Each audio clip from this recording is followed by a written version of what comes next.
like any advertisements or anything like that say that they're security and they'll never be hacked. I'm like, I just don't trust them. Hello everyone, welcome back to Two Buds One Podcast, episode 13. I am the Techno Jelly. I don't know why I fail at that every time. I'm keeping this in. This isn't a redo.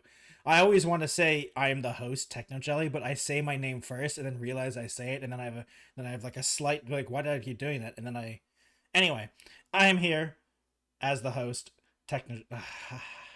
Anyway, we're keeping this in. I am with Alchem Games here, my co-host. One day, you know what? 13 episodes wasn't enough, Alchem. Maybe after 30 episodes, I can finally do an intro without messing it up. Maybe. We'll see. But today... I don't know. I don't get any lines. You just have to go here, nod, and be like, yeah. No, Alchem, you need to look pretty. That's your thing. I'm the brains, I guess. Oh god, we're screwed. Anyway, hold on. Holding. Jelly, technical thing. Don't worry about it. Don't pay no attention to what's happening. It's okay. It's happened multiple times. So today, Alchem, funny enough, there is a lot of gaming news that I have. Right, a lot of gaming news. Unfortunately, a lot of it is bad. One of the articles literally happened today, so I don't know if you saw it or not. So do you want to go for the stuff that I wanted to talk to for the original podcast on Sunday, or do you want to do something that happened literally today? Was it Microsoft? It is Microsoft. Go for it. Let's go. I mean, let's start with the freshest news. The freshest news today, right off the hops? Right off the press. Right off the presses. Right off the press. I don't know why I said hops instead of press, but anyway. It's just Scottish. It's just Scottish. Apparently, yeah. Apparently, I need hops in my life. So, do you know the specifics of what happened, or do you kind of just know like what happened? Shall I just do like the? Hold on. I have to do my contractual line. Yeah. Okay. Yeah. So, Microsoft has closed down a ton of studios in Bethesda Studios now that they own Bethesda, right? Mm-hmm. Do you know the studios specifically which ones they closed?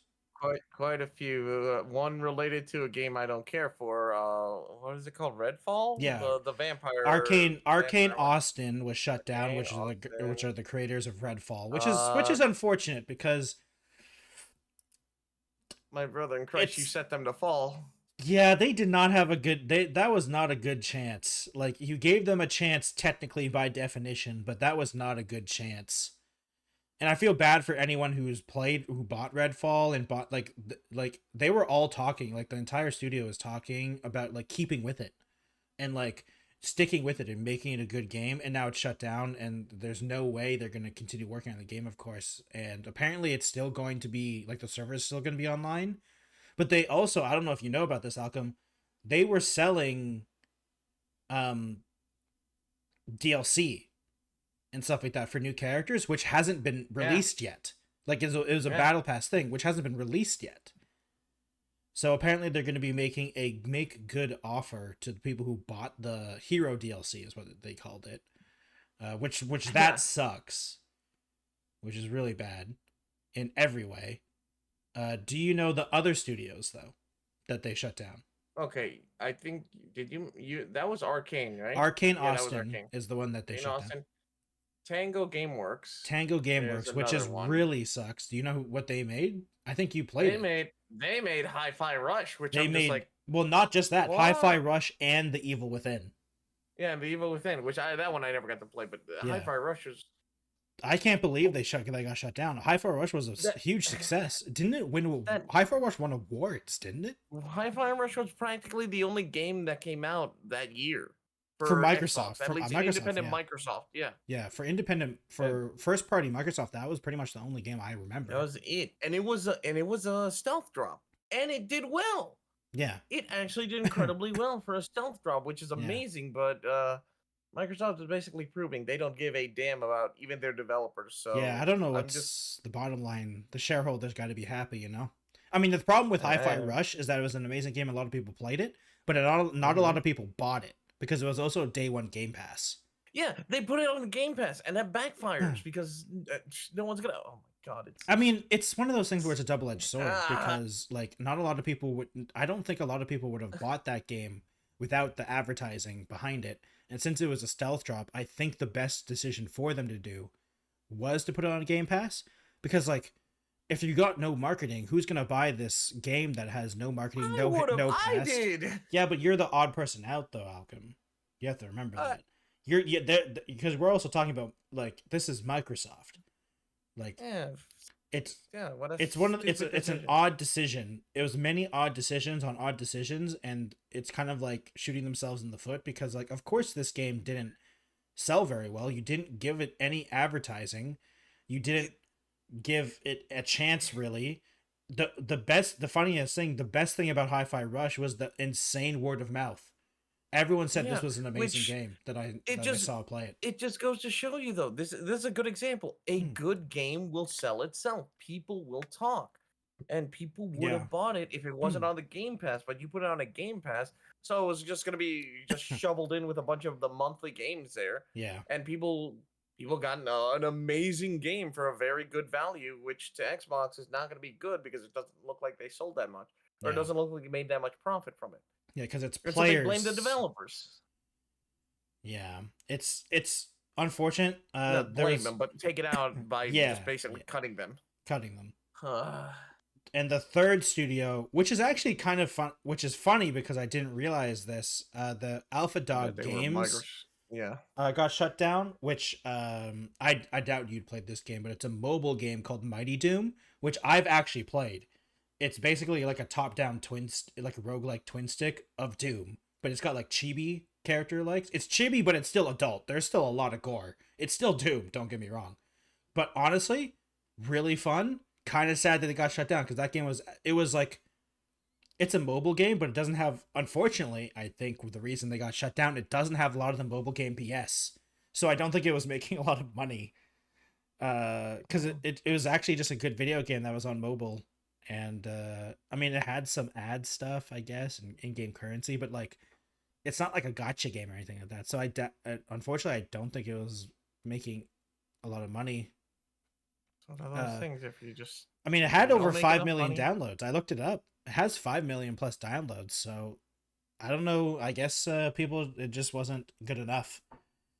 No, unfortunately, if it doesn't show, okay, if devil's advocate or whatever you want to call it, but for understanding how, from my experience, from what I've seen, if it doesn't show consistent revenue, at least to Yeah. shareholders or at least to the to the higher ups or whoever makes the final decision there, if it doesn't show that it can consistently make money, and I'm talking about mobile games, not talking about Yeah. like current The gen, or like the mobile con- market is a completely different ball Yeah. game. they need to show a constant state of revenue flow, meaning there has to be a way for them to make more money. If it's Yeah. just one single app or one single game with one purpose and one thing, like that's it. They buy the app, they play the game is over, that's it, no more. They're not going to continue. They're not going to continue to support it. And if the developer doesn't have another thing up their sleeve or doesn't have another game available, then they're not going to keep putting money into it. And eventually the studio will close. And that's Yeah. kind of what I'm guessing they were holding on for a while, but eventually I guess Microsoft Yeah. made this call along with the other two, or the other three. I Sorry, mean, yeah. I mean, honestly, I would say Mighty Doom is one of those unfortunate things where the mobile game market is not where you make good games, unfortunately. Like, it's just not. Like, there can be good games, but the Shovelware. problem is that the good games has to be surrounded by money making things. Like, Yeah. Honkai Star Rail and Genshin are really good games, but their games are literally based around the gacha system. Everything is based off of a gacha system, and it's to get you into that ecosystem. And things like Mighty Doom, while the gameplay was good, I've played Mighty Doom. I don't know how you like spent money in the game. I honestly don't. I never needed to. I don't know how I don't remember. I think I watched a couple ads for free items, I think. Maybe. But like I said, like, it's not really a moneymaker, which is a problem for Yep. mobile games. Mobile games, you need a constant stream of revenue because that's how most companies look at them. And there's For you and another me, the consumers, were happy, but for Yeah. them, no. Unfortunately, good games on mobile don't always like on console and PC, good video games will sell. They will make money. You know? That's a pretty good byline, you know? Unless you're an indie game studio that has zero marketing and you kind of just have to hope for the best, there is obviously a lot of luck in that, but if you have a decent amount of budget and you can get the word out, a good game will sell itself. On the mobile market though, it's a completely different ball game. It's like completely different player base and just everything. Great examples of great games selling themselves right now. Like good example was Hi-Fi Rush. No marketing team, no nothing, literal stealth drop. Yep. Became one of the best games that Microsoft let out that year. Granted, yes, it was one of the only Microsoft, ones, to be fair, but that's not their fault.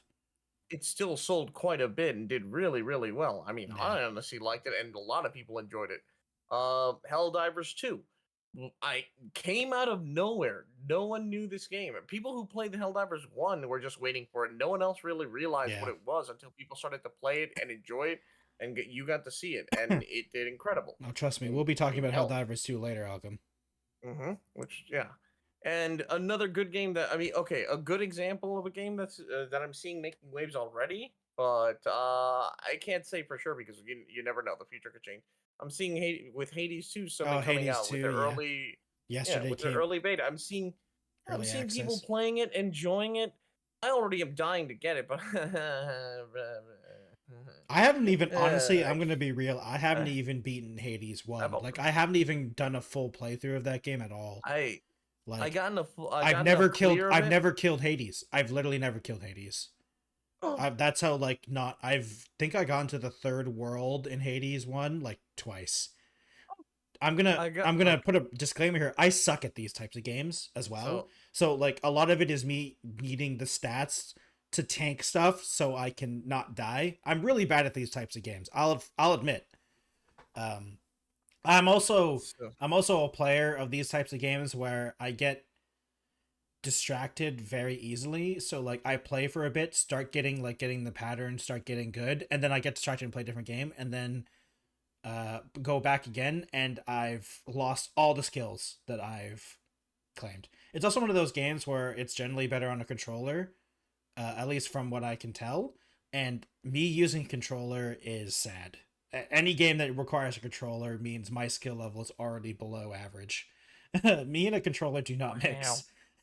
So, me, I'm a gamer. I finished it, but I didn't get the full clear. I didn't beat it over and over and over again to get all of Zagreus's final stuff and everything.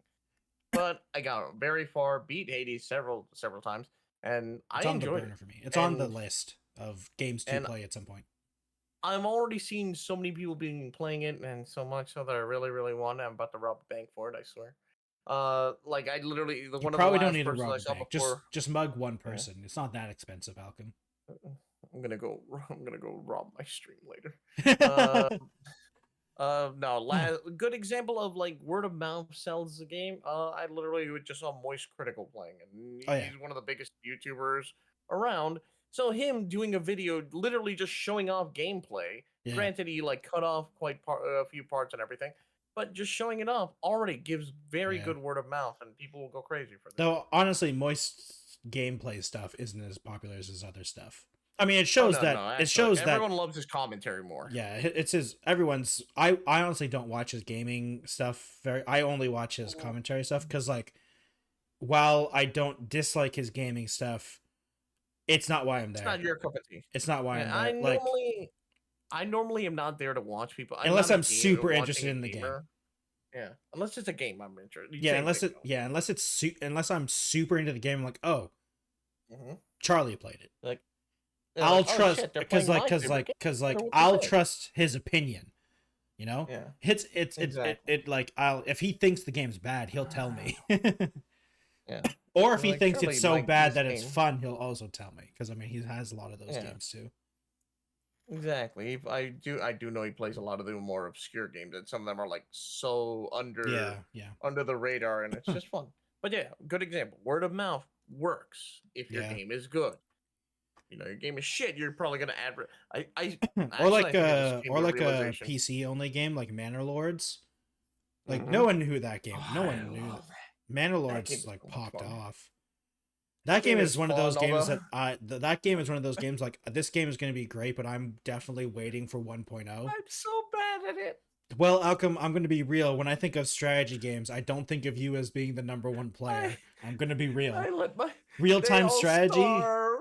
real-time strategy, and like it doesn't sound like your type of game that you would be immediately click. It's because I got overwhelmed by all the stuff you could do. So first run, I didn't know you could build a farm, so I didn't build a farm. Jeez. And by the time winter came, no one had food, and we died. Yep. Second time, what happened? I did the farm. I built everything. I didn't realize I had to build people's houses to a certain size so they can build like little secondary places. Like if I make a blacksmith family, they have to have something in the back so they can actually make stuff in their house, not in the blacksmith area or the refinery.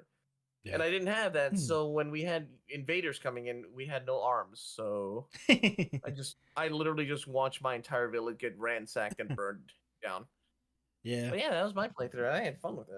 That was not bad. Yeah. Again, So word it's of mouth. just It's just so sad. The last studio that shut down is Roundhouse Games, which do not have a title. They don't really have. They're more of a support studio from what I'm reading. Oh. They've Roundhouse has played key roles in many of the recent launches, bringing them to other studios after launch. So they're like a support studio, and they're being absorbed into ZeniMax Studios, which is the guys who work on Elder Scrolls Online. Okay, that's why I was like, that name sounds familiar. Wait, Yeah. they're getting saved? Well, I mean, they provide secondary support to multiple studios, so I can understand. Yeah, why. Roundhouse- They're not individual. Yeah. So apparently they were actually like most of their stuff recently has been working on Elder Scrolls, and they just haven't been like officially a part of ZeniMax Online Studios, which is the company, which is the studio that works on it. And Roundhouse Games where they were so it looks like they're joining. So I don't think they've actually, at least from how I'm reading it, Roundhouse Games are keeping everyone. They're just joining the team of ZeniMax, I think. At least they didn't go under like the other two, which Three. damn, Other that's three, gotta suck. actually. Three. The other three. Sorry. Three. I mean, the worst that ones. sucks. The worst ones are Alpha Dog Studios and Tango because they're just straight up being shut down.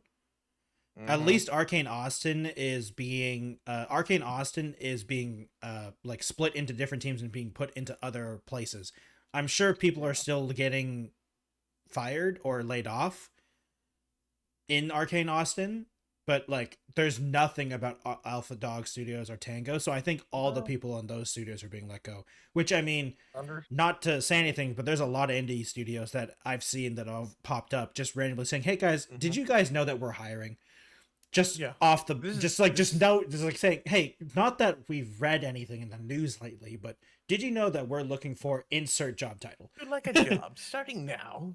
It's like the people who are someone that works on. Oh God! Wait 1 second. Go for it. Don't die.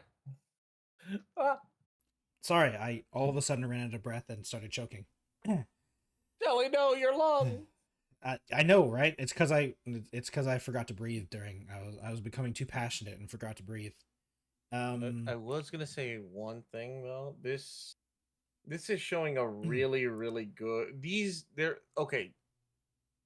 Maybe I should wait till you get to the other story, but I'm just saying that this and a certain other event should show a lot of developers, or at least should get some ideas in their heads. Maybe. I'll get to that point after. I was just gonna say one thing. The people who are working on Judas. I don't know if you know about Judas. Do you know about Judas? I've heard of it. Yeah, I've heard of it. It's the BioShock. Totally not BioShock. Yeah. No, yeah. Made by the guy. Well, I mean, it's made by the original team who made BioShock, or at least some of the original creators. They literally added Arcane Austin on Twitter and said, "Hey, did you guys know that we're hiring?" They literally added them on Twitter. It's so funny. Or one of the people one of the developers. I mean, there's no like as far as I know, they don't have a non-disclosure agreement. They're immediately able to go Oh back to no, work. They're yeah. immediately go to anything. I mean, they're getting laid So, off, so I mean, like they just yeah. gotta start looking for jobs. Exactly. So I don't think Microsoft gives a shit where they go at this point because they laid them off. They can go work wherever they want, use their expertise and their talents wherever they can. The one thing that's kind of annoying, Luck. the one thing that's kind of annoying to me, honestly, Alchem, is the stupid PR talk. Because like in the things, like they say in like the emails that apparently they got, so the emails, I don't know if they're leaked or anything like that, but they got IGN specifically, the people who I'm reading the article in, got the emails that were sent. And like these changes are not reflective of the creativity and skill of talented individuals at these teams or they took to try new things. It's just like all this dumb PR talk of like, guys, you are in the millions, tens of or hundreds of millions in profit. Stop trying to fake that you care. Because you don't. Because if you cared, these people wouldn't have been fired because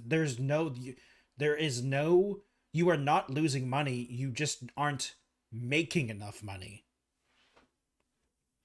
And that's in my opinion, that's the more annoying thing. Because, they're faking that, they care, and it's just annoying. And then, unfortunately, some people are getting really defensive of Microsoft. I'm like, guys, this is a multi-billion-dollar company. Stop protecting the multi-billion-dollar company. It's that one meme of the fat nerd like standing there ready to fight for the corporation. I don't know. People are using that meme on some people. It's like, guys, stop. It's true. It is true. It is true. It's like, guys, stop. These people don't care about you. They don't give a shit unless you're buying their product, and when you're not buying their product, they don't even care about you. They barely care even if you are buying. I mean, this is also coming from Xbox, where Xbox is basically like barely a brand right now. Like they basically don't exist other than firing people right now because they don't release anything. Yeah, I just all they've done is bought companies and not have them do anything. And made Windows shit. Well, to be fair, they also make it better sometimes, but then they also it's like one step forward, two steps back a lot of the times. My Windows startup has ads and I don't want to hear it now. Startup Windows, I see ads in my goddamn pop-up. That's so stupid. I'm still on Windows 10, so. Yeah. They're trying to force it on most of it, but some PCs can't handle Windows 11. Fuck you. Yeah, I don't think mine can right now. Actually, that's surprising. I have a 4070. I have a 4070. I wonder what's stopping my computer to be part of Forest. Interesting. I absolutely hate this shit. There's all this stupid. It is pretty dumb. So, the next, let's hop from us hating on Microsoft. My home screen's gonna be an ad, I swear. To my old faithful of why I hate Blizzard. So Blizzard, a game I haven't thought about in a while, that I downloaded a month ago, saw this update, and said, "Oh my god, what?" and then uninstalled. I don't know if you've ever played a lot. I assume you've played a little bit. I don't know. I doubt you're up to date. Heroes of the Storm. No, Hearthstone. Warcraft. Oh, Hearthstone? Yeah, I played Hearthstone. So, in a recent update, now there's a slight asterisk to this because they have updated it to make it not as bad. But do you remember the weekly challenges you could get gold for in Hearthstone? Yeah. So they made those challenges take basically like the whole week to get one of those quests done. Oh, they increased the grind. Oh, they increased the grind by it was 3 times the grind basically. That's how you kill your game. Yeah. That's how you kill any game like that. If you increase the grind, people get too bored and leave. Yeah. So they tripled the effort required to complete weekly quests, but only increased the XP reward by 20%. If you're talking about pure numbers. They did, after they got destroyed on Twitter and Reddit and stuff like that, they did dial it back, but it's still more. which is just like insane. Like when I installed Hearthstone, I played one game and I was so confused. I was like, wait, the challenges didn't go up. Like literally nothing went up when I played one game, Alchem. It was very sad. Also, I didn't understand any of the cards, and I got I'm like, what the heck is this? And then I just uninstalled. Unless you're changing any gameplay, which I don't think Hearthstone really has changed any of the core gameplay. I mean, they've changed. They've added a bunch of keywords. That's all the times, like the new stuff, and they also added a new class. Okay. They added a new class. The Death Knight is in Hearthstone now, I'm pretty sure. Okay, so all right, so they did it. And they actually have a lot of new modes. The problem is that I don't understand it. I still feel like they did one of the cardinal sins when it comes to a game like this, where the level up happens, where you have to have small events in order to continue. Otherwise, you come to a crashing halt and you can't do anything. I mean, my problem is that make sure the grind isn't too bad. It's coming to the point where I don't want to read an essay every time I look at a card. Yeah. Like so that one is It's just like it's just like any card game. Any card game, like other than Magic, because Magic has always had a degree of complexity to it.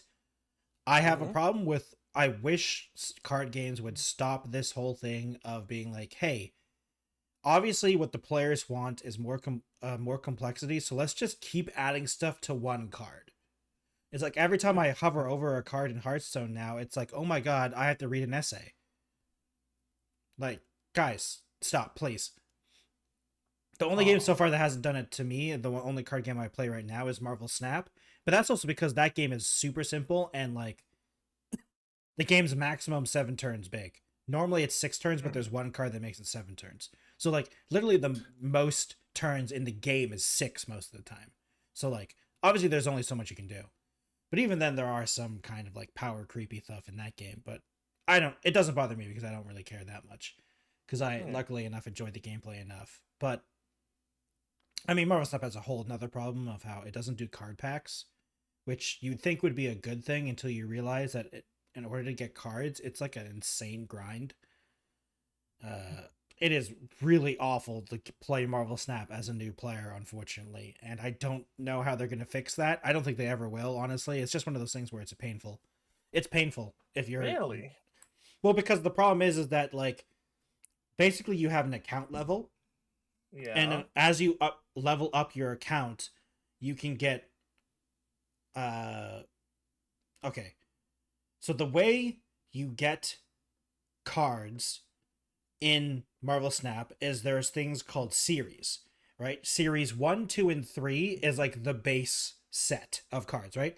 And you will just get you'll get those cards basically by playing the tutorial and a couple matches. Those will be fine.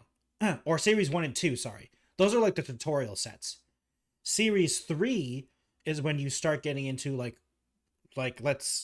it's not really equivalent, but like expansion 1. You know what I mean? The problem is that Series 3 takes a very long to get through. Because you can't, it's a linear. So once you get all of Series 3 cards, you'll get Series 4, and then you'll get Series 5. Now, sometimes Series 5 cards go down to Series 4, and Series 4 go down to Series 3, depending on how new or old they are, right? The problem is that the way you get the cards. So the way you get the cards is you level up your account. The way you level up your account is you get these things called boosters. These boosters level up your cards. These card levels is purely cosmetic. It gives them like foil and like cool special animation, like small graphic stuff, right? And as you level up these cards, the higher the level you level them up, the more boosters you have, the better level you can get to the card. So for instance, you need 5 boosters for level 2. Because everything is at the base level 1, right? They have fancy names like epic, like legendary, epic, all those types of things. But basically it's level 1 to like level 7, basically, right? Level 2 gets you 1 account level, right? Every 4 account levels, you get a thing. You get a thing. Now this thing could be 50 credits, 10 boosters of a random card or a loot box. Okay?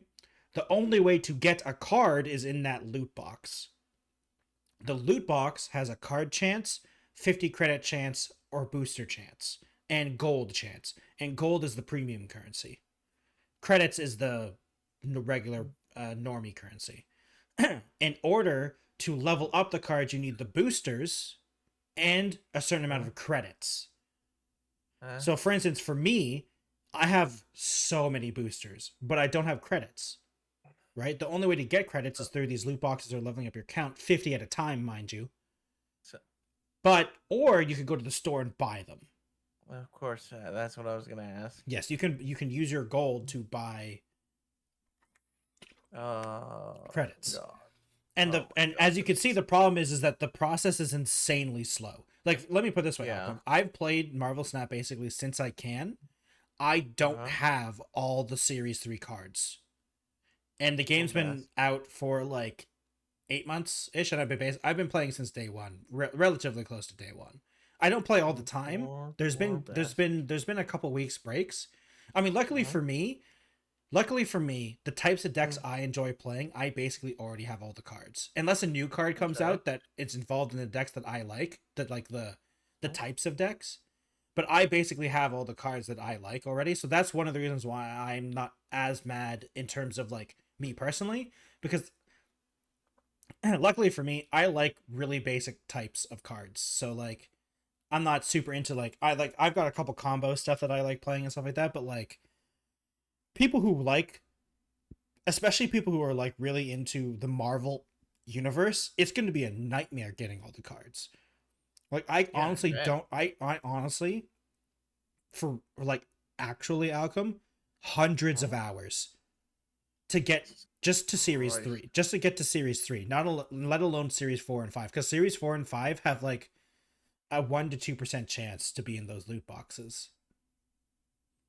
They have done some things. There are things called seasonal chests, which adds FOMO to it, because that means if you don't play the game right now, you won't get access to this season's seasonal chest, because the seasonal chests have specific cards in them, and generally it's the new cards that are being released. Which, yeah. So, I mean, like, they kind of fixed it, but, I mean, it's still the problem of, like, it takes a long time to get these cards. I just hear this, and it's just, like, an insane level of grind. I'm like, oh, my God, no, please. Like, it's like I said, I am lucky because the types of cards, the types of decks I enjoy, I have, like, the main components of them. And to be fair, the decks are only 10 cards big. You know? Because it's a short game. Like I said, it's 6 turns maximum. So the decks are only 10 cards big. So you can arguably get like enough to get that pretty early on. If your deck is series 3 and below. But if you want a series 4 and 5, if any of the decks you enjoy playing are based around a series 4 or 5 card, don't base it around a series 3 card. That is so much. Yes. So I've been lucky in terms of my own personal experience, because I already own the main cards that I enjoy using. But yeah, it's the grind is real. The grind is real. And this is why I think, like, honestly, some games should really consider it for the longevity of their game. Really consider: do we want our game to just be this and take forever? And I mean, they do have. I mean, the one good thing is that, like, if you are not trying to meta deck, honestly, you can probably deal with it in Marvel Snap. It's also one of those things where the gameplay itself it's a very RNG. Like, embedded in the game is RNG, right? Like, there is skill to the game, don't get me wrong, but, like, there is a lot of chance in the game. Because basically the way the game works is there are 3 different lanes, basically, you have, and each lane has a power to it and a stage, and each of these stages have random effects, and you have to win two out of the 3 lanes to win. So like it's one of those things where there's a lot of chance in it, so like it's one of those things. It could happen, you know. I got you. Oh, but game grinding hurts my brain. Yeah. So that was my quick rant that turns into a Marvel Snap rant, because apparently I have a lot to say about Marvel Snap. I didn't even realize that was built up in me, Alchem, that you just pulled that out of me. Apparently I've been holding that back. Ready to murder someone. I've been holding that back about Marvel Snap, apparently. Okay. Poor bastard. So the third company that it's time to dunk on is we actually talked about him earlier. So he has talked, Charlie or Moist Critical has talked about this. So I'm assuming you know a little bit about this, because I'm assuming you've watched the videos or heard about it. But the Escape from Tarkov situation, or Battle State, or Battle State Games. Battle State Games. Holy shit! Do you know everything? For anyone who still is playing that goddamn filth and still enjoying it, I'm sorry. Granted, there's no other game. I'll say right now, as far as I'm aware, there's no Not other yet. extraction shooter like it. There are. The Division is gone. There are a lot of games that are coming that are like it. Actually, there's But actually a none couple. like it There's so a bunch. far. There's a bunch of single player indie games that are being worked on that I've been following for the past couple years, that are basically Tarkov but single player. But nothing is there right now. Nothing and so right now, basically though. they have the market on it. They have the and market. and Scumbags. I forget the name of the EOD edition. I forget something. So I forget the $150 edition, which, by the way, I don't know if you know this, Alchem, I own Escape from Tarkov, and I own the Edge of Darkness edition. The Edge of Dark. Thank you. Edge of Darkness, which is EOD. Yeah. I don't even know how to understand how you might feel when you saw that BS come out.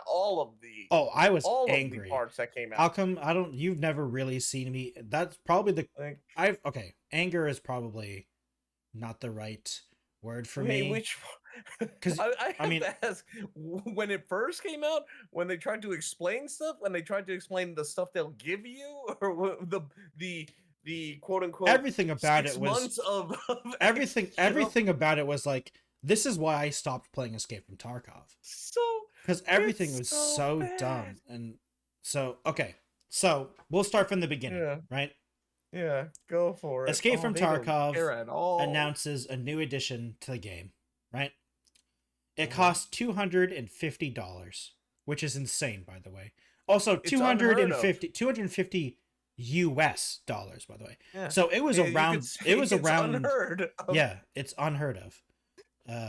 It is called the Unheard of edition, which is why Alchem's laughing. Because who the fuck is gonna charge $250? To be fair, the Edge of Darkness edition was $150. I know, but that's also when nothing was there. It's also a promise. The Edge of Darkness edition did have like basically a pre-order for future content. Yeah, any DLC we'll have, you got it. It's yours. So Escape from Tarkov, and then they're like, this Edge of Darkness edition, that's $150, basically says, hey, you'll get these starting items every wipe. You get a bigger stash right away, which you can eventually level up to. Like, eventually you'll get the stuff you get from the Edge of Darkness edition in the regular standard edition. Eventually. Just a boost. It's just an early game boost, and you got future DLC, a promised free access to all subsequent DLC, which was the exact wording. Yeah. It's literally a quote. Free access to all subsequent DLC. This Unheard of edition, the first problem, other than the fact that it's $250 US, which, by the way, was $300 for me, you get access to a PvE mode PvE co-op mode that won't wipe. Now, for anyone who doesn't know, originally we're saying they couldn't do that shit. Which by the way, they couldn't do that. But like, it's okay. It's okay. Which also, for those who don't know, when I say wipe, if you've ever played games like Rust, they run on wipe base. So basically your account gets reset to 0 every wipe. Because like part of the fun of these types of games is the progression. And I agree, honestly. Climb. It's the progression and the fight to progress. And the I guess the difficulty. Be stuck with the top dogs always at the top. Eventually you do run out of things to progress. You eventually become top dog, and a lot of people say, I want to hit. It's like prestiging in COD almost. You want to keep leveling up. You know, you want to keep leveling up, and I get that. You know, it's just everyone does. It's one of those things. So this PvE mode won't reset when the game is wiped, which is nice for a lot of people, because while a lot of people do enjoy the progression, some people do just want to do it once and just have access to stuff. You know, some people do get the damn thing. Yeah, I mean that's why the single player mod is a whole other that's for later. Yeah. So this mode is not, you do not gain access originally. We're gonna go in the timeline. So right now you don't get access if you already own the Escape Edge of Darkness edition, which is stupid because I don't know where these people got the definition of DLC, but that a new mode sounds like a DLC to me. I don't know anyone who hasn't made that. Okay, wait. Do you remember what they called it? An additional, an add-on. An add-on instead of a. They tried to do some legal gymnastics there. Yeah. Verbal gymnastics. Yeah. To say an add-on is different. It's not a DLC. Fuck off. Yeah, it was so stupid. Like the dumbest justification ever. It's an add-on, guys. We swear, $250. No. Actually, no, sorry. Battlestate declared the PvE mode was not a DLC, but a feature. So it's actually even worse. They called it an additional feature. Yeah. An additional feature. Go fuck yourselves. It's all. Now, to one thing, which, by the way, I don't remember this being a thing right away, but they changed it pretty close, is that originally, even if you owned Edge of Darkness, you couldn't just upgrade to the Unheard of edition. You had to pay the full price. They fixed that really fast. I think that was honestly a bug, probably. So now it's only for people who own the Edge of Darkness, it's only $100 only, I say, to upgrade to this edition. But this is not the only thing that this edition gave you. This edition also just gave you straight up better stuff. Now, I need to... Yeah, the Unheard of. Did you not know that it gave you more than just the PvE mode? Yeah, it gave you quite a bit of other little perks. Yeah, so it gives you an enhanced stash, which is 10 by 72.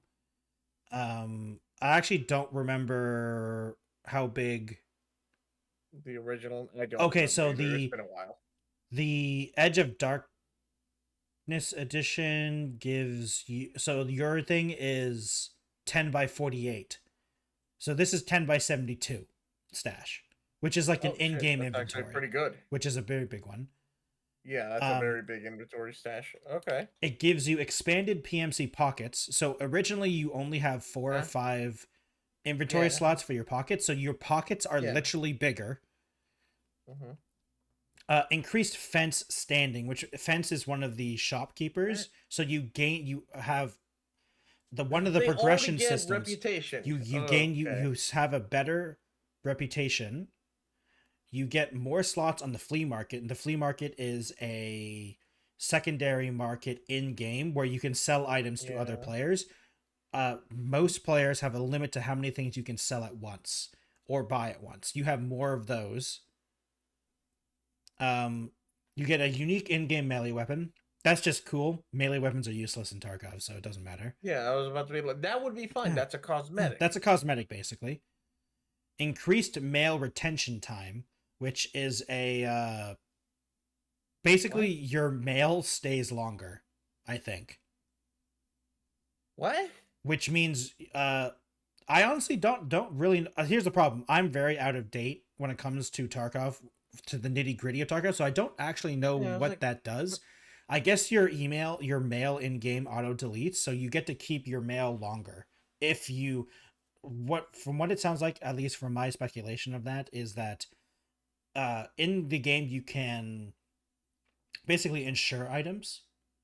So if you die in a raid, Yeah, I'm aware you of can that. well, that You can email eventually auto deletes. So if you wait. die and then rage quit, Oh, if you die and rage quit, you can technically lose your items. If you don't oh, get and it, you don't respond if back you to don't the respond mail. back to the mail in Oh, time. that's so. Oh my god, that's so I dumb. think. Okay, I think. okay. Now that one you're gonna. I don't. Unfortunately, I that know, I one know. I'm not Like entirely we sure. don't know for sure, but it just sounds. Even if I didn't understand, or even if we didn't just like have that or a little explanation there, it still sounds weird that It still that's a sounds feature. really weird. It's a feature. Uh. Okay. And so I think that's what all of the stuff gives you. Uh, Um. Oh, no, wait, I forgot. Okay, so what I was reading was what they changed. This is the revamped Unheard of oh, edition. oh. Because the Unheard of I, edition also gave you one of I the think this is the one. funniest things I think is this. no, this is not the 6 months if you're thinking of that. Oh, okay. It's the priority queue. Yeah, that's it. That's it. That's The the other thing I was priority thinking. queue was something else that So the I'm. Unheard of edition gave you. Yeah, I heard that and I immediately thought that is the stupidest thing you could ever admit to your player base. Yeah. That you actually are going You're to selling a sell priority queue. priority game matching. So I immediately saw people like, wait a minute, wait a minute. So the reason why it takes me 50, I saw someone comment saying the reason it takes me 15 minutes to queue up a match is because I didn't pay for your dog shit DLC. Well, it's not even not Uh, that. It's also, even if you own the hedge, it's still $100 priority queue. mm-hmm. Like, that is an It's insane like thing. that's insane. Also, There's I think it originally also gave just straight up character levels skills. So in Tarkov, you have character skills. You had increased starting character level skills. So you weren't at level 0 like you were if you begin the game. it really was pay to win It was literally pay to in a win. Also, very I also heard and some people say that the amount of reputation you got from the what's his face also meant that some enemies wouldn't attack you. Because some enemies are oh loyal to the guy that oh you gain reputation from. That one, oh honestly, that one I don't know. That one I just heard that some people talk yeah about that. if that's That one I don't true. think I that one is like a I'm not sure. So that's more speculation. I'm I also was about to be like, if that's the case, that's yeah. really The pay to problem win the problem then. is we're also I'm also going through articles that have been updated. Hmm. Like to their credit, like PC Gamer and IGN, all these people have updated their articles so that information is not out of date. The problem is Hmm. I'm trying to figure out what the original stuff was. The original statement was, yeah. Uh, Just, yeah. just Wait, I from what think I've heard, they I it just seems like they got greedy. They were like, "Hey, we want to make more." I mean, I understand that it costs money to run a server. I understand that that it takes revenue and stuff, but you made an agreement with your player base the second you made that deal with the Edge of Darkness edition, and you said any additional stuff, any DLCs, anything like that would come free to them because they didn't buy the base game, which was like what $50, and they bought the special edition one, which yeah. You said how much was it, Jelly? Like Edge of 150? Darkness was 150. Yeah. So they paid a pretty penny already, and to even try to push Yeah. this new thing, the unheard thing, for 250 for not even just access. They're not getting anything extra. They're just getting like small little bonuses to the game already. They're not getting any additional thing except for unless you really, really consider the single player thing a a completely separate entity itself, but I don't think so. It's just like I mean, it's just it's like just the a game standalone without. version of the It's game. just the game without P. To be fair, it does add the Exactly. PVE mode does add a faction, or like it adds Yeah. one thing, but it's the faction But that's it's totally still the game. yeah, the faction they add Alchem is totally not real players. Like, because Yeah. one of the things in It's all- Tarkov, it's it's all- PvPvE, so it's adding the Yeah. other players, but they're AI. Yeah. Yeah. This time, yeah, for the single player, you now have just the element of the PvE, and you don't have the additional players out there ready to gun you down and take your loot as you're extracting. But for some reason, they had the idea that people would be fine with this and that people would be willing to pay, like, practically almost double to be what fair, they paid yeah. for the other edition. The thing is like, even Edge of Darkness itself, Edge of Darkness is technically 2 games. Like, the price. Yeah. You know? It's Yeah. arguably more than 2 games. It's like, okay, yeah, because current games are like $70 to $60. I was still thinking, like, I was gonna be like, $50, but it's still, you're paying practically 2 games, and then they have the goal to say, no, you now have to pay us the price of 4 games. Yeah. Yeah, Roughly 4, yeah. 4 games, practically, or roughly Practically. 4 games, more or less, which is again insane. And then when they got caught, they kept doing all these dumb changes. They kept saying, no, wait, no, it's not DLC. You have to understand it. I don't know why I'm talking like it's a feature. It's a feature. They're Yeah. trying to do some bullshit explaining to just get out of trouble and look good with their player base, which they're not looking good right now. I mean, honestly, the real slap in the face was access to the mode and high queue and the fast queue for 6 months. That was the real slap. That was just understanding their players anymore. That's just not understanding why people are angry. Yeah.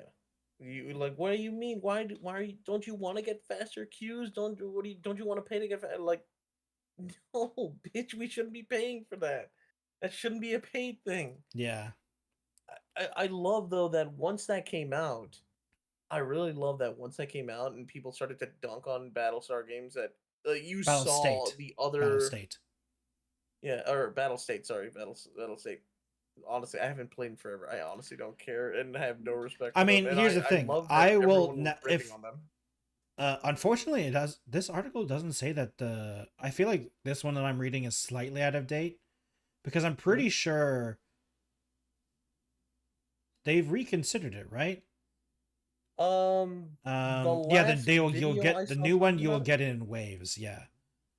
Yeah, the last thing I saw, they kind of like backtracked and they yes. kind of Okay. like, So. it's Yeah. So PVE you will in the Edge of Darkness edition, you will get the PVE mode eventually. You'll get it in waves because they said some dumb server capacity concerns, which I don't necessarily they can't agree handle with. all of it. Yeah, apparently all players can't handle it. Can't handle all players or something like that. So I mean, honestly, I will probably play that at some point when it eventually hits you, when the wave hits you, Jelly. The thing with is the problem I had with Tarkov is, one, at the time my computer stopped being able to play it because they did something and my computer just like was not up to snuff anymore. So I could basically play only one map called Factory, and if I played any other map, I was at 20 FPS. Also, just to remind you how long ago I streamed, Tarkov was one of the first games I streamed with a voice Alchem, and it was when I was using the voice changer. That's how long ago it was. The last time I played Tarkov, really. It's when I was using the voice changer. That's how long ago it was. Yeah. So like I haven't played Tarkov in a very long time. No, honestly, I haven't played in years. I played it once. I mean, Alchem, I'd be down to play with you in the PvE mode at some point, whenever. When the PvE mode hits. Well, no, sadly, I won't be able to. I don't have Edge of Darkness. Oh, you don't have Edge of Darkness? That's unlucky. Yeah. No, I mean, then I would say, don't buy it then. No. I'll probably play it with one of my friends. Has one of my IRL friends has been playing the single player mod for years, or like for at least a year, or like for a very long time. So he was just laughing because he's in their Discord because everyone who's played the single player mod, when they Yeah. saw They that, just laughed. laughed their asses off. You know what the funny thing is though, because my Yeah. friend is in the Discord. He said that the moderators or like the people in the Discord said Yeah. the single player mod went from like 15 to 20,000 downloads to Overnight. almost 100K overnight. Yeah. Yeah. Like I figured as much. they like quadrupled the player base of that single player mod. I mean, also another big thing is like it's a mod, so like you can just add things onto it as well. Exactly. You can modify the game how you want, and it's fun. You play the game to your way, and they can't do shit about it. Yeah. I mean, So what are they gonna do? I need Put to out quickly another feature? I need to quickly be right back, Alchem. So keep talking. I need to be right back. Oh, well, all right, there goes Jelly. But hi, hello everyone, it's me. I am the other part of the Two Buds One Podcast who barely speaks. My name's Alchem. I normally just let Jelly chat, so I normally just nod along. But actually, for the issue with Tarkov, I was actually fascinated when it first came out when they announced this out of nowhere DLC for the Unheard edition. And the second I started to look into it and saw all the drama, I was like, why is this a big deal? I remember buying Tarkov. I remember buying it for like for the $50 or so because I bought the standard edition. I didn't even realize there was a thing called the Edge of Darkness because I played it, I enjoyed it, I had my fill of it, and then I was like, I'm done with it. But then I saw everyone who got this Edge of Darkness thing. I'm like, what? Wait, you're not getting that? And then I found out the price of the Unheard edition, and see, I already am just like, why? My outrage, and I'm speaking from third party because I don't have the Edge of Darkness edition. I just thought, damn, you are good. Whoever buys that got ripped off, or whoever bought Edge of Darkness got ripped off too. Then they just keep shoving their whole foot in their mouth by just constantly trying to backtrack, but still push this Edge of the Unheard edition as if it's something good, with all these not paid to win kind of features, with these boosts and bonuses, and I'm just like, why? It's gonna be in the single player thing. I thought it was just a single player mode, but no, it's for the multiplayer mode too. So it made no sense to me. And I just kept seeing all the other. The part that made me laugh is when you saw every other developer start to make fun of Battlestate Games. You saw Helldivers making fun of it. You saw a bunch of the other game companies that are about to make something just like Tarkov. And Tarkov responds trying to be cheeky or trying to be snarky or something. I still remember one where because I saw Twitter notes comment on it, where it's like, oh yeah, play that plagiarized game that's like us. They basically were just saying they were copying them. Community notes just smacked their hands down and said, no. There's no such thing as plagiarizing a extract shooter. I mean, those games already exist. I mean, what was it? The Division was like one of the first ones. But yeah, Battlestate Games just screwed over their entire gaming community, and is trying to pull the whole. If anyone watches South Park, I'm thinking the whole like thing where the gas company just basically just dumped oil all over the place in the ocean, and they just put out a commercial going, "Sorry." That's literally them still, and they're still trying to make a buck out of all of this. But no, until the other games come out, and hopefully one of them is far better than what Tarkov is right now, they will still be able to like they'll still be able to just do these kind of dumb shenanigans. At least because they know that no one else is out there right now. What are you gonna do? Go play some other game that has the same features or has the same kind of intense gameplay or uh seriously steep incline of skill.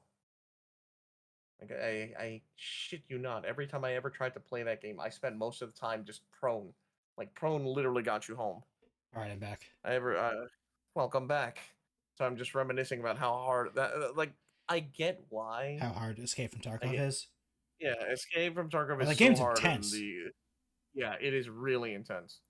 Like extracting was one of the hardest, most intense things ever, And I get why I get why Battlestate Games feels like they can get away with this, because there's no other game like it right now. Yeah. And the day when the other games come out, the ones that are in development come out, they might want to. I mean, honestly, I'm going to be real with you, Alchem.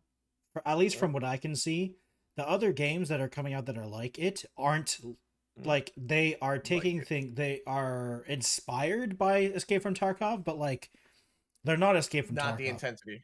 The thing about Escape from Tarkov is that like the game itself is just so like it sounds like a bad thing, but it's probably I mean, that's why it's such a niche game, but like the game itself is so stressful and like so intense that like it's actually not good, like in terms of game design. Like it's not a good game in terms of game design because it stresses people out, you know, like a regular player. You know, like one of the reasons I stopped playing was because I literally, like, I would do one raid and I'd be done.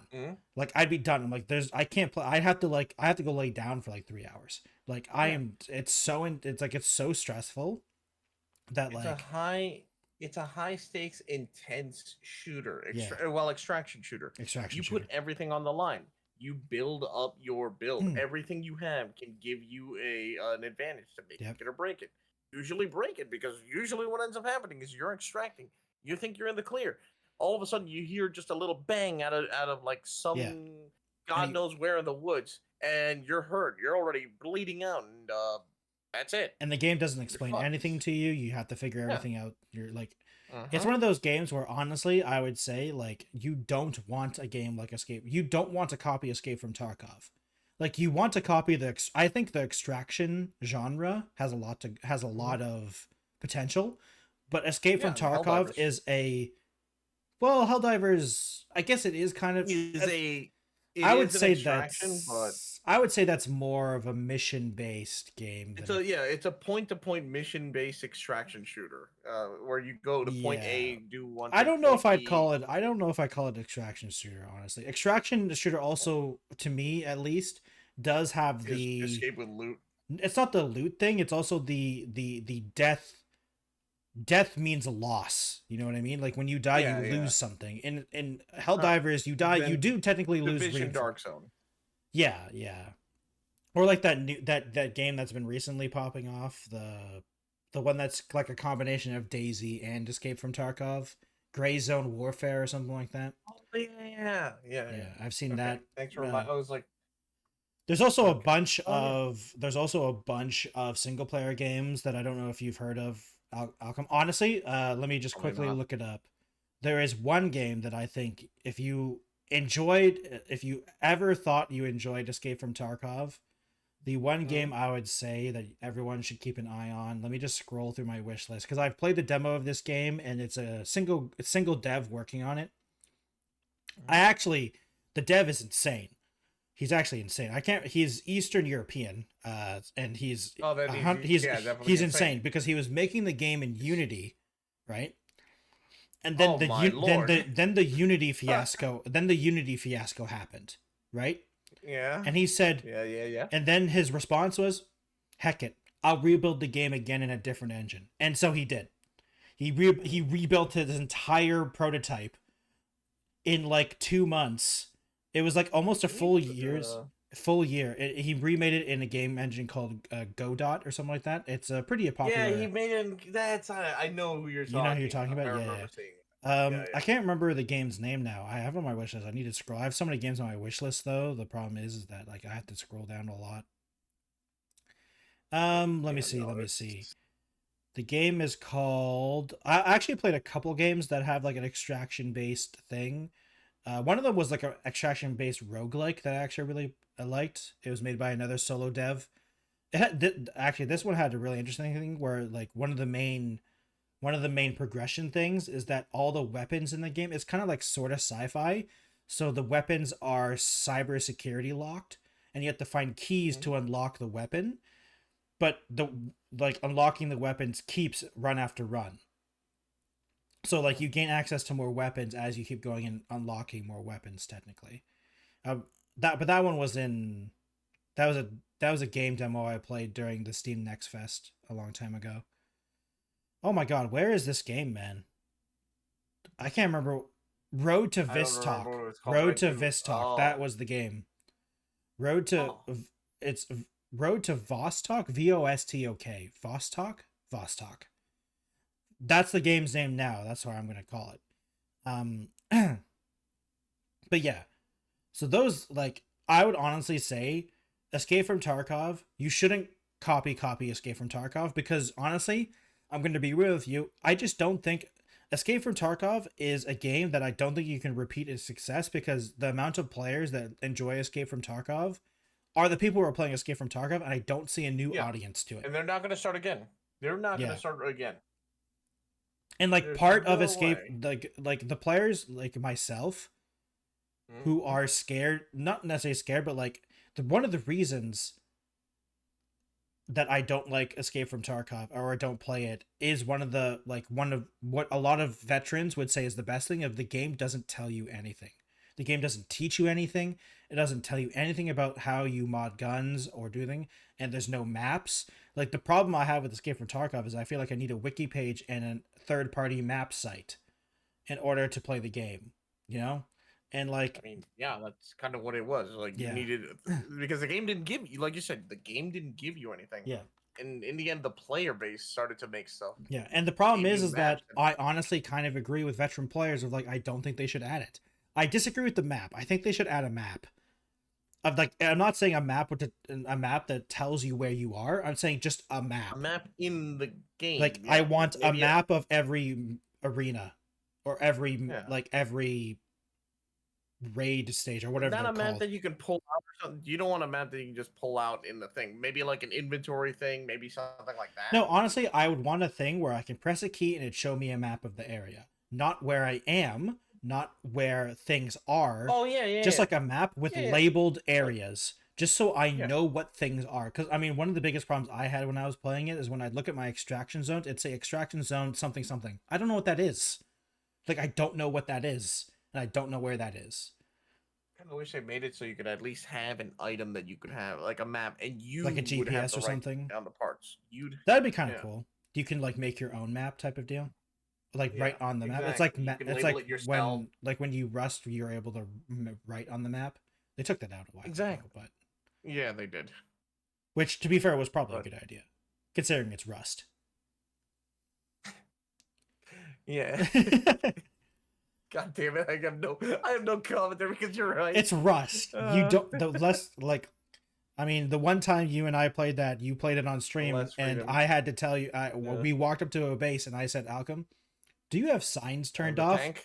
No. I walked up to you and said, Alchem, do you have signs turned off? Because I was recording and you were streaming, and you said no. I said, let me tell you how to turn off signs before you walk up to this base. Because let me tell you, there were a bunch of symbols on there that were not okay for Twitch.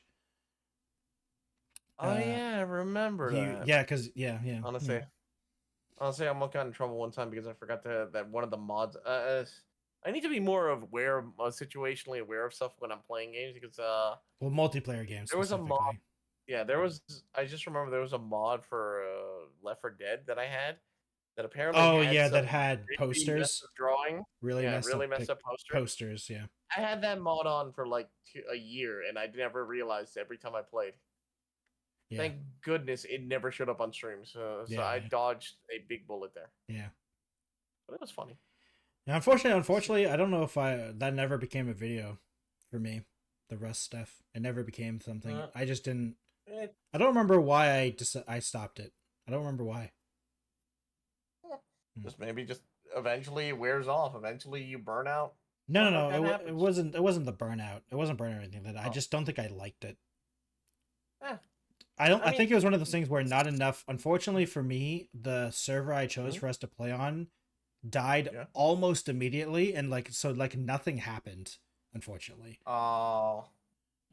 And it just because there was nothing. Like you and I had, you and I had a very good first day, but the problem is we didn't play enough on that first day to be a full video for me, and the days after that was basically nothing. Like nothing happened, and it was unfortunate. Funny enough, if I do it nowadays, I would know how to properly do it nowadays. But that means But that at the means same I'd time, have you're just like, to.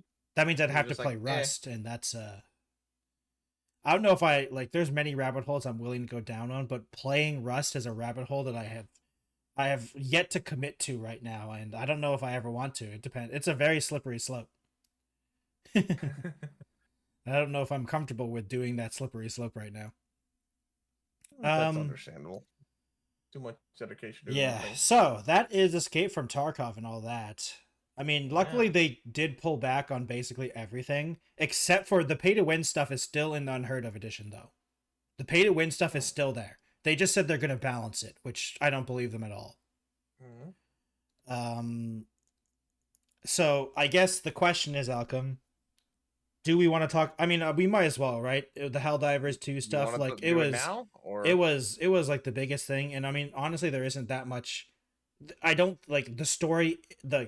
I'm sure Helldivers will have more stories about it, but this story specifically, I think this story is done. So I think we might as well talk about it. Now. It is a chapter Sony... has been closed. Yeah, unless Sony wants to do something, if they want to do something really stupid and really funny, they could be like, no. Well, actually, so they could still. They still could mess up. I'm not saying they couldn't, but I don't think it'll mess up in the same way. I hope. I still feel like. I hope they learned their lesson.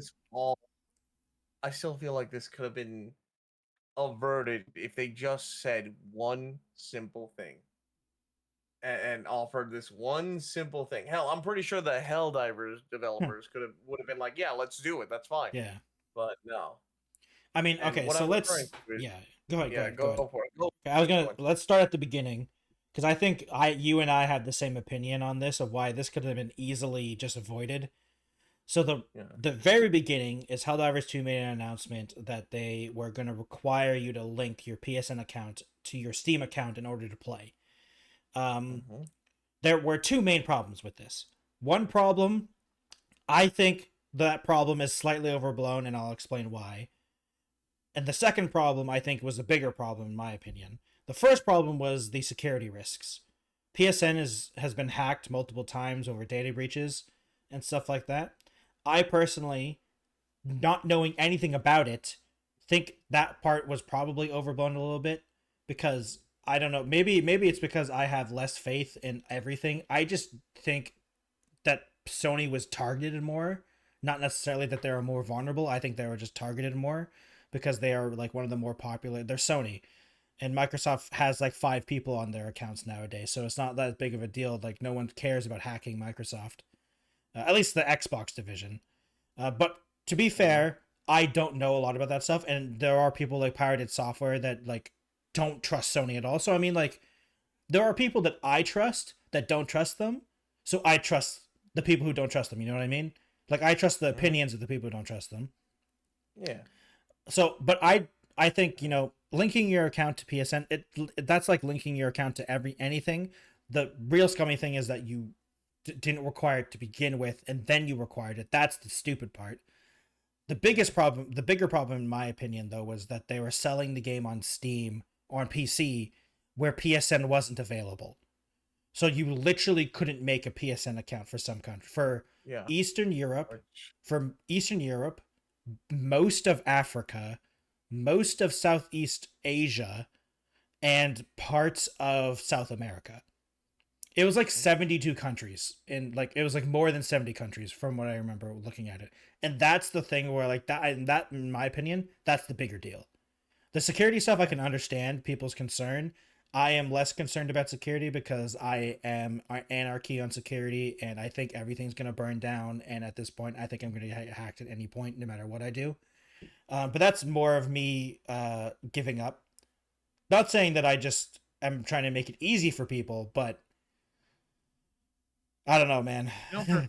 I also smiling. Yeah. No, go ahead. I was gonna say, for a smiling little droplet of like jelly, sure, more of a doomer than I thought you'd be. For security things and stuff like that, I am definitely a doomer, because like first of all, a lot of people, I think a lot of security companies just lie. about how good their security is, and I can't, like, anyone that says that they're like any advertisements or anything like that say that their security and they'll never be hacked. I'm like, I just don't trust them. So I mean, it's one of those things, especially data stuff, because like Mhm. I don't trust any data company at this point. Yeah. Everyone's selling my No, data. neither It's do been I. sold 300 times at this point, and at this point I don't even know who doesn't have my data. I don't Who know why wants they my can data? I don't understand why people are still hacking and getting my data, because I don't understand how you don't already have it at this point. Don't But like you I said, want my but data? that Start selling it off to the why can't I sell my everyone own wants my data? data. Why can't I sell my own data? At least I can make money off of it, you know? Right? I wish But- I could do that. I wish Yeah, I could no, sell my right? data and make I- some money off it. I would sell my own data. But like I said, Yeah, I like, understand I- that I am in the minority of that, and there are like serious security concerns of PSN because they've been data breached so many times. I do say think from my own it's also because experience, they I have got- a big target on their back. I'll say this from my own experience. I did get upset back at Sony way back when one of the biggest breaches happened because Yeah. that was back when I was playing Blaze Blue on the PlayStation and I was Mm. buying DLC characters, so I had my account tied to my PSN account. That sucks. So when that happened, I was like, well, all right, fucking remove card information, like get a new card, do not let this shit happen. Yeah, yeah, Okay, yeah. cool. I mean, I No one don't has my save information credit out cards there. on anything, honestly. No, I don't even have my credit card Yeah. saved on Steam. I needed to for the recurring bill bullshit that they did. And I was like, oh, cool. I hate it. How come you're eating I your hate mouse it. cursor? Can And you then they move it, lost it. please? What? Your mouse cursor is on your mouth. You're eating it. But yeah, so I understand why that's concerned. Honestly, in my opinion, like from what I was mostly concerned about, because I just think it's just so scummy to sell the game to countries that can't have PSN accounts and then say, hey, by the way, after 3 months, now that there's after a couple months, you now need to make a PSN account, and they can't. They honestly could have saved face if they implemented it and enforced it day one. Because day one, it was saying that you need to, in order to play multiplayer, you need to have a PSN account connected. I read that shit, and when I got the game, and I was about to refund it, but then when I said no, and it still let me play the game, I was like, It was okay, optional. this It was is optional. Yeah, this is an optional thing. Then they're choosing not to let. It's they're because choosing to apparently it allow was to play. supposed to be required in the beginning, but because it was so successful, they had problems implementing it, so they didn't. So they made Which it an is optional thing. like at that honestly, the whole connecting your PSN account thing and all that type of stuff isn't that big of a deal if it was straight up about it. Like But hilariously enough, I think if Helldivers 2 had that at the beginning, I honestly don't think it would have been as successful as it was. no, because it so wouldn't many have been. people don't trust Sony. Yeah. Which is, Well, to be honestly, fair, I once don't again, trust to be any fair. of these fucking companies anymore. Ubisoft Yeah, but can like, suck my dick. yeah, but Microsoft, fuck you, but I need my computer. Yeah. Stop hitting my information, damn it. well, you could use Linux, to be fair. Yeah, and then I could also learn to read Braille, but I choose not to. It's true. But like the whole, you need an account for everything, and that's not necessarily a problem. I don't have a problem. I have a problem with it, but understand that it's just how it works now, which is annoying. But I don't, in this situation, considering that if you needed me to be on your network in order to play your game, how come I'm playing your game while not on your network? yeah, You should have implemented it day one. Don't show that there is a backdoor option. Don't give people a choice if you're going to later take that choice away. Don't be surprised that people will start questioning you or worse, rebelling or getting angry at you. I mean, not give people the freedom to do something and then take it away. Yeah, that was never going to work. The thing for me is that, okay, you want people to connect their PSN accounts because Sony wants you to be in the PlayStation ecosystem. And I get that, that's why Microsoft does it. That's why Ubisoft does it. That's why EA does it. That's why all of the game companies in existence do it. The difference is, one, they do it at day one, so you know what you're getting into. And two, why didn't they just keep it optional and say, hey, if you connect your PSN account, we'll give you free stuff?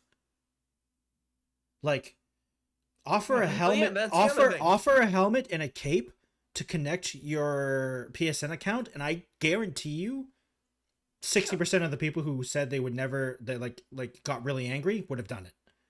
Like, a good amount of people would have just taken the free stuff. They could have literally talked to the Helldivers 2 devs and say, hey, can you make this like a kind of major order or something like that? Be like, optional major order. Create a PSN account for Helldivers 2. It is not necessary, but you will be rewarded with this, and they give you a cape or an outfit, armor, something. Well, you probably wouldn't want to do the armor, because then people would argue it's... And cosmetically a cape. Yeah, just give them a cape or a helmet. Yeah. Or they would have done it. Even if you gave them, like, give them super credits or something like that. You know? Like, people would have done it in an instant. Yeah. But instead you would have done it. Instead they did literally the worst option. I mean, I'm glad they finally did take it back. Because only once Steam started to be like, all right, we're refunding you guys. Yeah. Well, they did deny some people, to be fair. It's just so dumb, though. But you could have saved face. You could have. If literally all they had to do was nothing. Literally, Sony, all they had to do was nothing, and they chose to do something.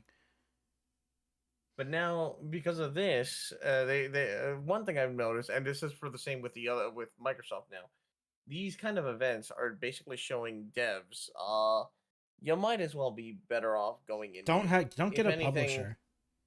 If anything, don't worry about a publisher. If you have to, because I know you need. There is some budget concerns, to be fair, but if you can afford it, never get a publisher at this point. Yeah. Because publishers are just scumbags.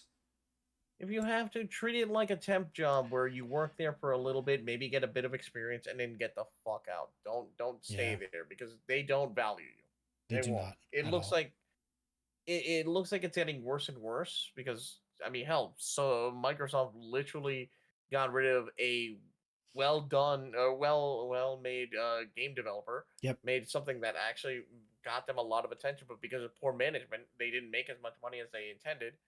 Hell, Sony dropped the ball by making the stupid-ass decision on a game that sold incredibly well on its own and had no connection to Sony. It literally just made them money, but they decided to make a dumb move, and we're ready to just tank the reputation of the developer.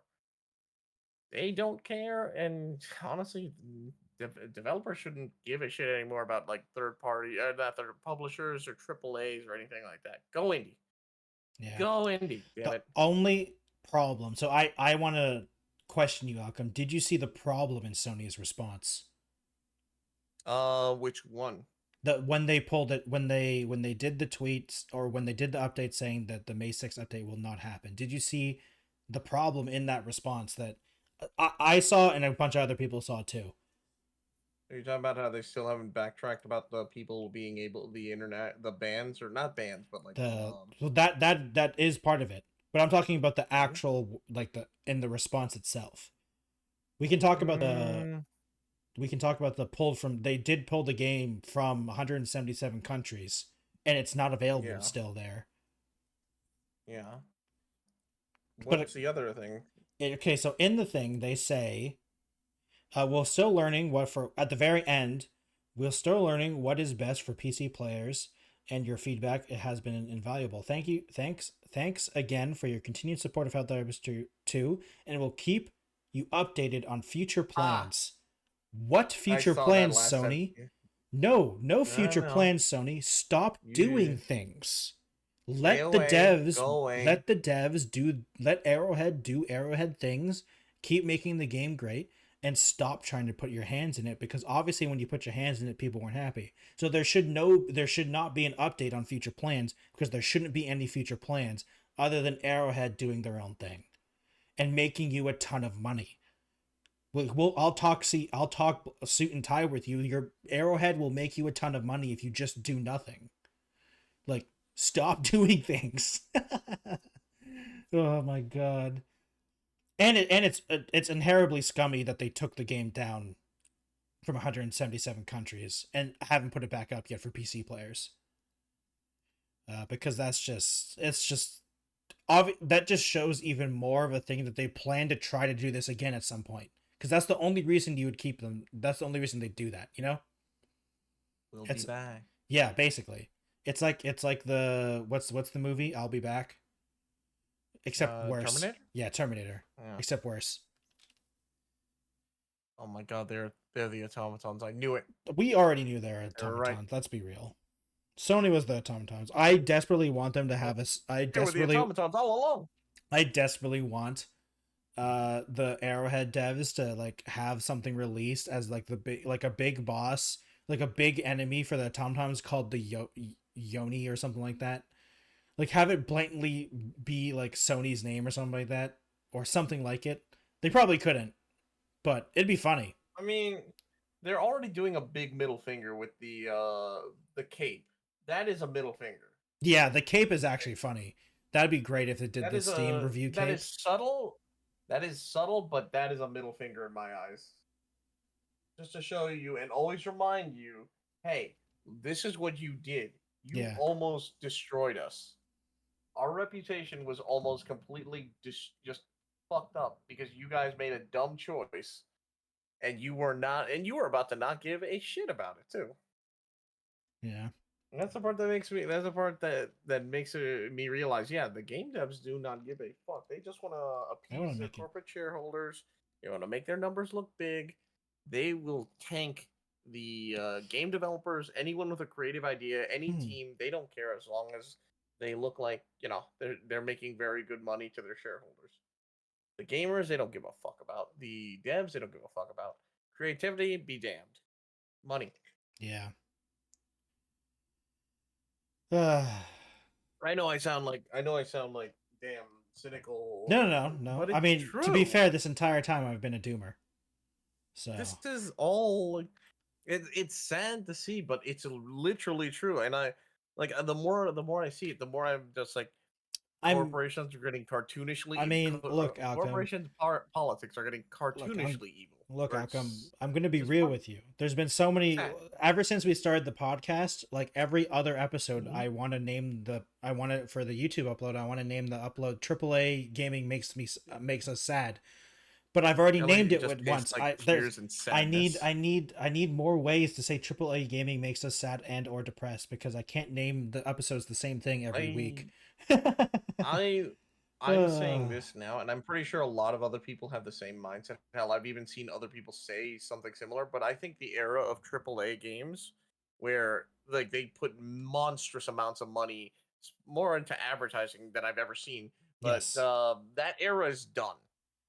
Let people spread a game through word of mouth, maybe a bit of advertising so people know it exists, but none of these giant ass ads that take millions of dollars, none of these advertising projects, none of this bullshit where you're like trying to make something appear in the Super Bowl or wherever the fuck, and it costs you all the money and barely any money onto the development of game or even handling it. Just make games good again. Yeah. And worry about everything else after. Yeah. Unfortunately, Alchem, I'll have to disagree with you there though. Because unfortunately, the AAA gaming industry, while I agree is sad and depressing, it is still bigger and bigger and bigger. Like, unfortunately, it sucks that I'm gonna it makes me sad that I say this, but until we see a true bomb, like a true failure of a game that just loses everything, I don't think I'll see a change in the AAA industry. Don't worry, Warner Brothers is cooking up something, I bet. Well, to be fair, whatever, that game is failing hard. But like, unfortunately, I just don't see. Okay, let me put it this way, Alchem. Yeah. I've seen the heads of these studios or like the heads of these companies talk about I can't even remember the game name now. What's that game called? The game COD? No. The Warner Brothers failure right now, the live service failure. You're talking about Suicide Squad. Suicide Squad, Kill the Justice League, right? Yeah. I've seen people talk about that game, or like the heads, and they're just not learning the lesson. Alchem. I've seen articles, and they're just not. And so, unfortunately, Alchem, I'm going to say they're not learning the lesson. I know. And the only way us, the consumers, can stop it is by speaking with our wallets. Yeah. And even then, they still sometimes don't get it. Yeah. So I mean, it's like one of those things where it's like it's true that AAA gaming and all these big companies are kind of, they're definitely showing the corporate side now. Like they were hiding it for a good while, but they're definitely showing the corporate side. I mean, it's why, in terms of games, I'm mostly excited for indie games nowadays, or like the AA games. Actually, speaking of AA games, Alchem, did you know that System Shock 3 is in the works? I didn't know that. Yes, I have. Yeah. I didn't know they were working on System Shock 3. Just like earlier in the month. Yeah, I didn't know System Shock 3 was on like being developed on. So I'm like, damn. I didn't even play System Shock 1 and 2, but damn. Yeah, I learned it earlier this month because I try to do this where I look up games that are coming out, and some of them just get stealth announced or just only just now get announced, and they only get like a few months before it actually comes out. So some of these are like, oh, I didn't even know some this of it was really coming. is. I didn't even know this was being made. Yeah. Right now, good example. I didn't realize Hades was gonna come out. I didn't realize. Well, Hades to be fair, Hades 2 was a straight up stealth. Like, hey, by the way, it's early access now. Here you go. Yeah, it was all I had. The only game I'm really looking forward to, except for maybe one that I just can't remember what it's called. But the only other game I'm looking forward to is the Thousand Year Door remake. Yeah, the Mario Paper Mario one. Yeah. Exactly, and then all of a sudden Hades 2 comes out, and I'm just like, oh great, now I gotta scrounge up money somewhere. I gotta go rob some people later. Yeah. Give me your money. Sorry, just always remember that one meme. Yeah, like the games that I'm excited. Well, like, first of all, most of the games that I want to play at some point are already out. It's just that, I already own so many games that I want to start getting through the backlog I have of games that I need to play. So Hades. Yeah, Hades is one of them, honestly. Hades, the first Hades is one of them. I also talk about I talk about Fallout all the time, how much I love Fallout. I've never beaten Fallout New Vegas. I have almost 100 hours in Fallout New Vegas. Never beaten it because I enjoy the starting new characters too much. So I need to get a dedicated run and actually beat the game. Same with Fallout 4 and Fallout 3. I've never beaten any of them, even though I do enjoy playing them. I need to watch the Fallout TV show, apparently, because apparently everyone loves that. At some point, Alchem, during these podcasts, I'm like, Alchem, I'm going to blow your mind. I watched a TV show and I'm here to talk about it. And it's going to be like a mind-blowing experience because I don't watch things. Have you watched the Fallout TV show? No, I haven't yet. No, I need to at some point. I need to.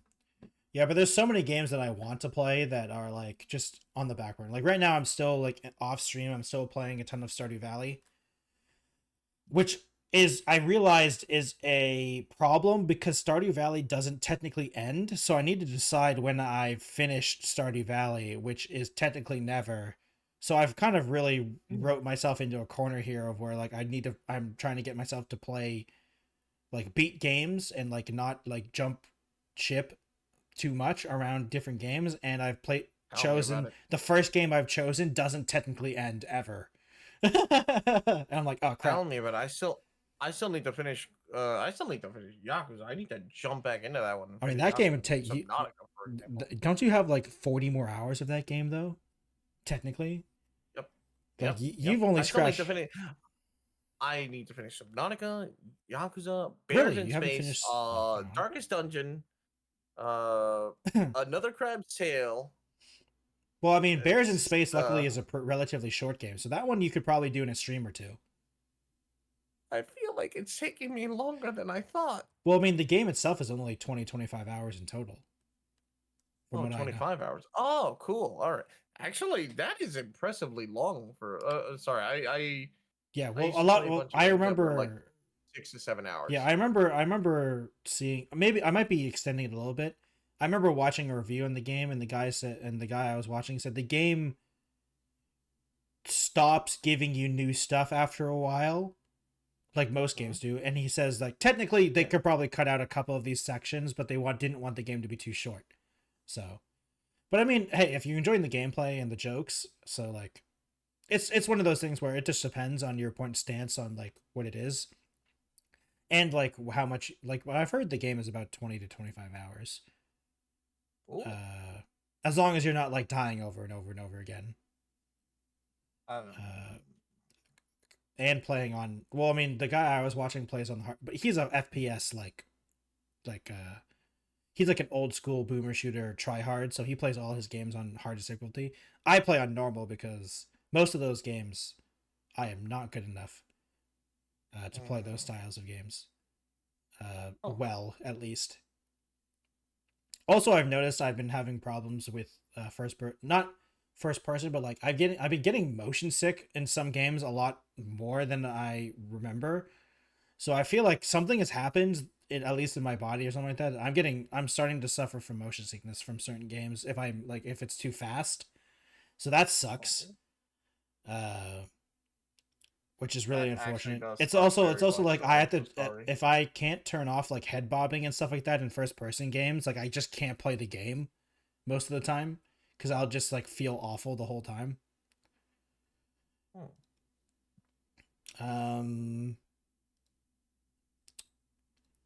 Some small news that I found very interesting that I actually don't know if I told you about this, Alchem. So this is a complete 180, or not 180, but this is not related in any way, but I just remembered it. I noted it to myself. So I was streaming Valorant last week, right? On a Wednesday. And something happened to me. I would like you to take a guess what happened it has never happened to me before. And I don't think it'll ever happen again. But it was very interesting, very funny, and I was like, man, I can't wait to talk about this later. And I made a video about it. What do you think happened?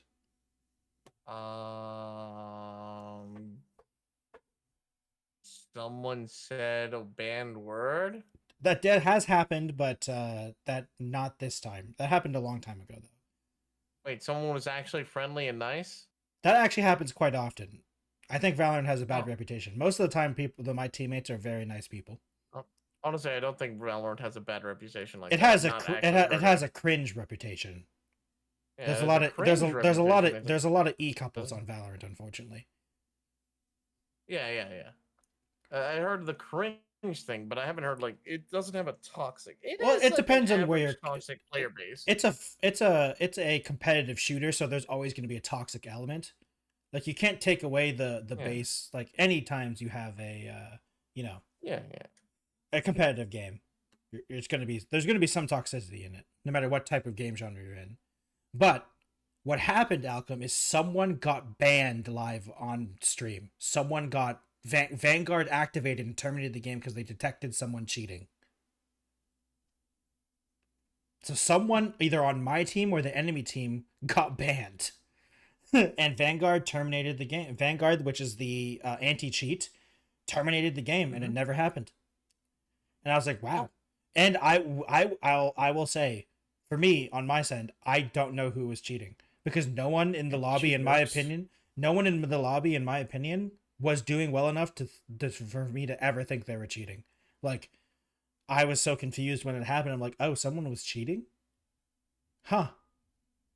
Anti-cheat works, though, is the more shocking thing. Anti-cheat is pretty okay in Valorant. Yeah. And anti-cheat apparently in Counter-Strike 2 is getting better now. He's actually recently did a huge ban wave, and things are actually working more. But yeah, it was very interesting. It's never happened to me before, and it was really ironic for me because I was getting destroyed that match. Not because someone was dominating, because it was a 4v5. Someone in our team immediately disconnected and never reconnected. So, that sucks. Which sucks, but the game never happened, so it's fine. So that was just a funny little thing that happened to me that I remember wanting to say, because like I've never seen the Vanguard terminate the like match terminated pace, like because when it detects something, it says you've been what's it called? It's been seen as a program thing, and it just cancels the game. Okay. So yeah. Neat. And every once in a while, I want to play Counter-Strike again, but Counter-Strike annoys me mostly because when I want to make content about it, Counter-Strike sees OBS as a cheating program, so you have to jury rig it to actually record it, which is super annoying. I really want Valve to say, Valve, come on, OBS is a known program. Please make it so we can use game capture, because it's just it thinks game capture is a cheating thing, and I'm like, please, Valve. They'll never do it. They'll never do it. But, I have hopes and dreams sometimes. You have dreams still? With all the doom and gloom, I do. Just not about security. Everything else, though, I have many dreams.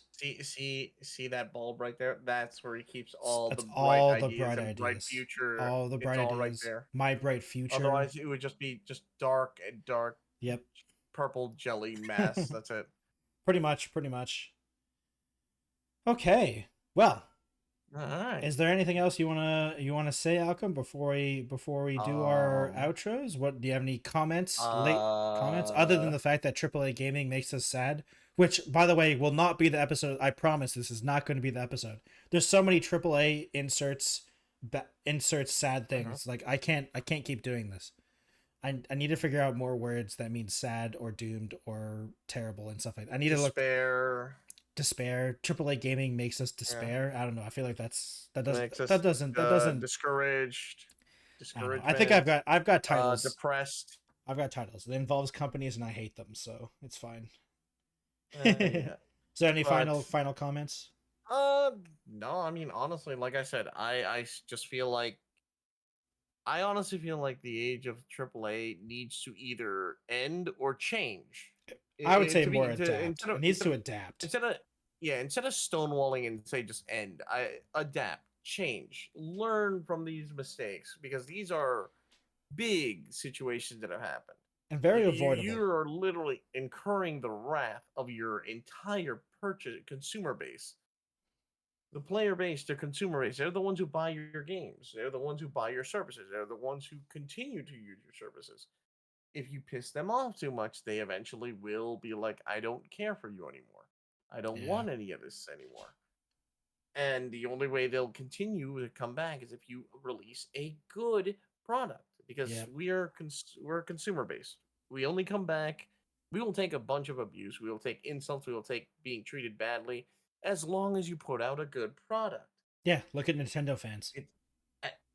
As stupid as that sounds and as demeaning as that sounds, it's true. You put out a good product, people won't give a shit. They will come back and buy your product because you may be the only one with that. Especially when it comes to creative outlets like video games and movies and stuff. Yeah, pretty much. Yeah. So, just stop being stupid. Don't be stupid. Yeah, basically. Don't sue us, please, but don't be stupid. All right, Alchem, do your shoutouts. Hey, look, if Philip honestly, if Philip DeFranco does that, I'd be honored. The fact that he mentioned us and or proves that he watches, I'd be like, damn, that'll be cool. We did it. Let's go. I can't high five. You can here, just slap me. It's okay. I'll understand. Slap. No, thank you. Okay. I didn't hear a slap sound. What the fuck? Well, my immersion. Your immersion is gone. All right, do your shoutouts. Let me do this. Let me try to do this correct. I am the co-host of the Two Buds One. I am the co-host of the Two Buds One podcast. See, it's right up there. See, you're pointing at nothing on my screen. I know. My name is Alchem. I am a VTuber Tanuki on Twitch/YouTube, where I play a variety of different games. I am trying my best to be funny, entertaining, and enjoyable. It's a long process because I still need to learn to be engaging, enjoyable, and funny. But I think my chat enjoys it. In fact, I have a pretty good following, so thank you all in my community, especially those who are sticking around during the podcast. Actually, um, Hmm. you can catch me again Twitch, TikTok, YouTube, Twitter, where I post random stuff. Usually, I just post pictures of me having fun of VR chat or funny clips, Yep. or I just comment on stuff. Um, and anything. Oh yes, big thing. This Friday, for those who follow me, I am gonna be on Friday. I'm gonna be doing an entire 24-hour stream. I'll be playing various games, enjoying the night, and we have set numbers of goals. A lot of them are incredibly embarrassing, but whatever. It's fun. It's for fun and games. Goals for what? I hope you guys Subs? enjoy. Well, subs, donations, and all that Oh, stuff. like money goals. So yeah, basically money goals Yeah. and Okay. All right. all of What's that it is called? if people wish to, incentives will be the rewards that come from it, Yeah. and all of that will basically be used. Well, okay, portion of it will be to use to basically say thank you to my mom for being an incredible person, even though I jokingly say on stream she can be a pain in my butt. She's actually a very sweet and amazing person. Yep. So yeah, sorry mom, I say you're a pain in the butt sometimes, but you actually are the best. And a lot of it is also going to be to just kind of help the stream. Anyways, that's me plugging myself in there, and now take it away, Jelly. Okay. Hello, everyone. My name is Detective Jelly. I am a slime VTuber that plays a lot of Minecraft and Valorant and gets sad.